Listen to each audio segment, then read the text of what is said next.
bombastic side-eye, criminal offensive side-eye. Tapi bohong.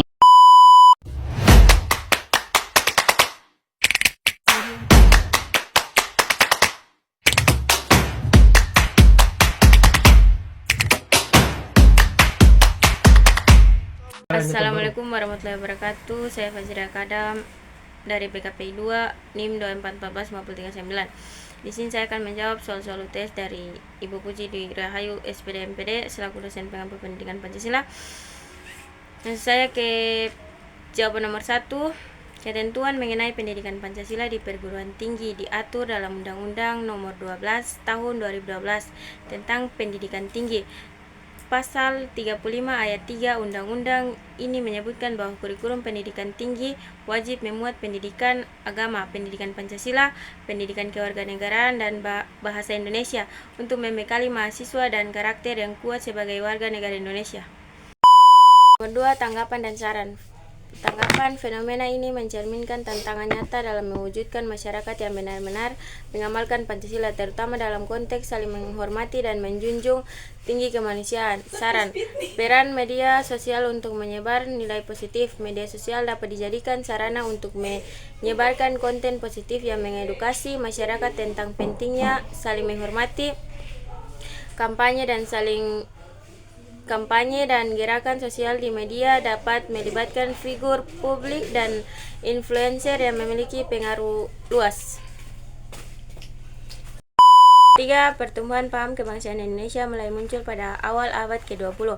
Paham ini berkembang seiring dengan meningkatnya kesadaran nasional di kalangan masyarakat Indonesia terhadap penjajahan dan perlunya persatuan untuk melawan kolonialisme. Munculnya organisasi pergerakan nasional seperti Budi Utomo pada tahun 1908 menandai awal kesadaran bangsa ini.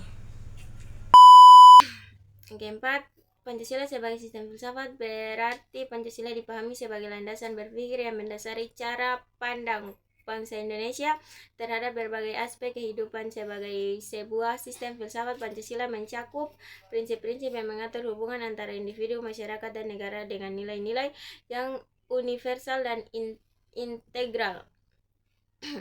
Berikut penjelasan Pancasila sebagai kerangka filsafat. Pertama, ontologi, hakikat keberadaan. Pancasila menggambarkan realitas keberadaan manusia yang hidup beragama dalam keberagaman suku, agama, budaya, dan bahasa. Yang kedua, epistemologi, cara memperoleh pengetahuan. Pancasila sebagai sistem filsafat memandang pengetahuan diperoleh melalui akal sehat, pengalaman, dan nilai-nilai moral yang bersumber dari budaya Indonesia serta ajaran-ajaran agama. Yang ketiga, aksiologi, nilai dan tujuan hidup. Pancasila mengandung nilai-nilai moral dan etika yang harus dipegang oleh masyarakat Indonesia. 5. Pancasila sebagai nilai dasar fundamental bagi bangsa dan negara Indonesia memiliki arti yang penting dan mendalam. Sebagai dasar negara, Pancasila menjadi sumber dari segala norma hukum dan kebijakan yang berlaku di Indonesia. Berikut beberapa poin yang menjelaskan peran dan pentingnya Pancasila sebagai nilai dasar fundamental. Yang pertama, landasan ideologi.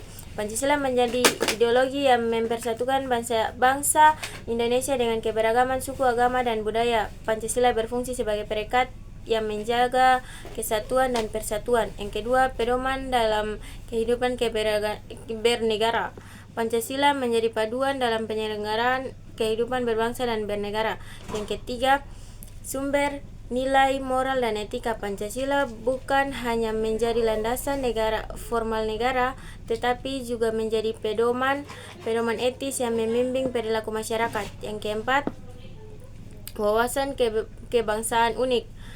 Pancasila dirumuskan dengan mempertimbangkan karakter dan budaya Indonesia yang khas. Nomor 5, penyimbangan kepentingan. Pancasila kemungkinan terwujudnya keseimbangan antar hak dan kewajiban individu dan masyarakat.